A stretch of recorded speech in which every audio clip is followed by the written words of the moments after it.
ದಿವಸ ನಮ್ಮ ಸೆಟ್ ನಲ್ಲಿ ಸಿಕ್ಕಾಪಟ್ಟೆ ಡವ ಡವ ಡವ ಹಾರ್ಟ್ ಜಾಸ್ತಿ ಆಗಿದೆ. ಸೊ ಸ್ಲೋ ಮೋಷನ್ ಅಲ್ಲಿ ಡವ ಡವ ಅಂತ ಬಂದ್ರೆ ಎಲ್ಲ ಆತಂಕದ ಮುಖಗಳೇ ಕಾಣಿಸ್ತಾರೆ. ಸೊ ಹಾಗಾಗಿ ಯಾರು ಎಲಿಮಿನೇಟ್ ಆಗ್ತಾರೆ ತಿಳ್ಕೊಳ್ಳುವಂತ ಸಮಯ. ಮೊದಲನೇದಾಗಿ ನಮ್ಮ ಎಲ್ಲಾ ಜೋಡಿಗಳನ್ನ ವೇದಿಕೆ ಮೇಲೆ ಕರೆಯೋಣ. ಪ್ಲೀಸ್ ವೆಲ್ಕಮ್, ಬನ್ನಿ.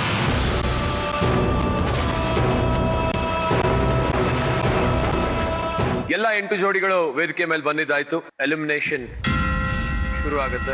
ಆಸುಜಿ, ನಿಧಿ ಅವರೇ, ಈ 8 ಜೋಡಿಗಳಲ್ಲಿ ಒಂದು ಜೋಡಿ ಈ ದಿವಸ ಈ ಕುಣಿಯೋಣ ಬಾರ ವೇದಿಕೆ ಬಿಟ್ಟು ಹೋಗ್ತಾರೆ. ಸೊ 2 ರೌಂಡ್ ಸ್ಕೋರ್ ಅಲ್ಲಿ ಯಾರು ಹೈಯೆಸ್ಟ್ ಇದ್ದಾರೆ ಅವ್ರು ಹೋಗಿ ಅಲ್ಲಿ ಕೂತ್ಕೊಂತಾರೆ. ಕಡಿಮೆ ಇರೋರು ಇಲ್ಲಿ ಇರ್ತಾರೆ, ತೀರಾ ಕಡಿಮೆ ಇರೋರು ಹೆಲ್ಮೆಟ್ ಹಾಕ್ತಾರೆ ಇವತ್ತು. ಬಟ್ ಇವತ್ತು ಹೈಯೆಸ್ಟ್ ಸ್ಕೋರ್ ಇದ್ದಾರೆ ಅವ್ರದ್ದು ಹೇಳ್ಬಿಡ್ತೀನಿ. ಓಕೆ ಶ್ವೇತಾ, ಹೈಯೆಸ್ಟ್ ಸ್ಕೋರ್ ಇವತ್ತು. ಕಂಗ್ರಾಚುಲೇಷನ್. ಈಲಾ, ರಘುವರ್ಧನ್ 3 ಜನ ಇದ್ದಾರೆ ಥರ್ಡ್ ಹೈಯೆಸ್ಟ್ ಅಲ್ಲಿ. ಮೋನಿಶಾ ನೀವು ಕೂತ್ಕೊಂಬೋದು. ಅಂಕಿತಾ, ವರದ್ರಾಜ್ ನೀವು ಕೂಡ ಸೇಫ್ ಝೋನ್ ಅಲ್ಲಿ ಇದ್ದೀರಾ, ಕೂತ್ಕೊಳ್ಳಿ. Girishma, Mahesh you also safe zone. Gautami which ತುಂಬ ಲೋವೆಸ್ಟ್ ಸ್ಕೋರ್ ನೀವು. ಅಂಡ್ ಹಂಸ, ಪ್ರತಾಪ್ ಲಾಸ್ಟ್ ರೌಂಡಲ್ಲಿ ನಿಮಗೆ 16 ಬಂದಿತ್ತು. ಹಾಗೆ ಮಂಜುನಾಥ್, ವೈಷ್ಣವಿ ನಿಮಗೆ 16 ಬಂದಿತ್ತು.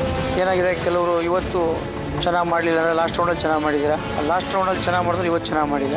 ಹಾಗಾಗಿ ನೀವು 3 ಜನ ಮಾರ್ಕ್ಸು ತುಂಬ ಕಡಿಮೆ ಇದೆ. ಬಟ್ ಒಬ್ಬರು ಎಲಿಮಿನೇಷನ್ ಆಗ್ತಾ ಇದ್ದೀರಾ 3 ಜನದಲ್ಲಿ. 3 ಜನದ್ದು ಈಕ್ವಲ್ ಸ್ಕೋರ್ ಇದೆ. ಪ್ರತಾಪ್, ಹಂಸ 30 ತಗೊಂಡಿದ್ದೀರಾ ನೀವು.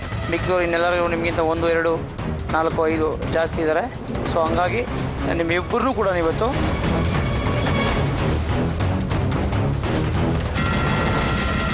ಎಲಿಮಿನೇಷನ್ ಮಾಡ್ತಾ ಇಲ್ಲ, ಟೆನ್ಷನ್ ಮಾಡ್ತಾ. Okay, I'll give one more chance. Actually ಇವತ್ತು ಒಂದು ಎಲಿಮಿನೇಷನ್ ಆಗಬೇಕಿತ್ತು, ಬರೀ 2 ರೌಂಡ್ ಆಗಿರೋದು. ನೀವು ಸರಿಯಾಗಿ ಇನ್ನೂ ಅರ್ಥ ಮಾಡ್ಕೊಳ್ಳೋಕ್ಕೆ ಆಗಿಲ್ಲ ಈ ಸ್ಟೇಜ್ನ ಮತ್ತು ಕೊರಿಯೋಗ್ರಾಫರ್ಸ್ನ, ಇಲ್ಲಿರೋ ಒಂದು ಅಟ್ಮಾಸ್ಫಿಯರ್ ಅಂತೇಳಿ.